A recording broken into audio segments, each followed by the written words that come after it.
Saudara, milisi Hizbullah di Lebanon meluncurkan serangan ke pasukan Israel di kota Kiryat Shoma. Serangan dilakukan di tengah upaya perundingan yang dimediasi Amerika Serikat. Media di Lebanon, Al-Manar TV melaporkan Hizbullah merilis video serangan ke kamp tentara Israel.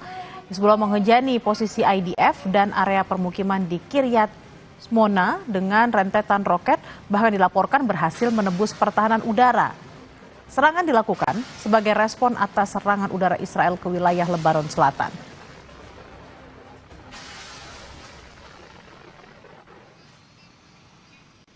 Serangan drone Hizbullah juga diluncurkan ke pangkalan militer Israel Givat Olga. Pangkalan militer itu berada di sebelah barat kota Hadera yang diduduki Israel.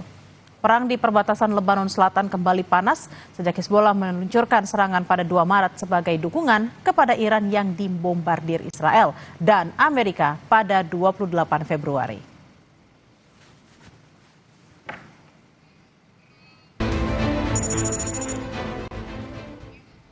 Serangan yang diduga dilakukan oleh kelompok Hizbullah juga menyasar sejumlah kendaraan militer milik Israel di kota Al-Bayada, Lebanon Selatan.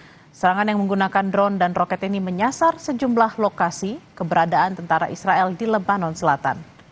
Video yang dirilis oleh media Lebanon, Al-Manar ini masih belum mendapat tanggapan militer Israel.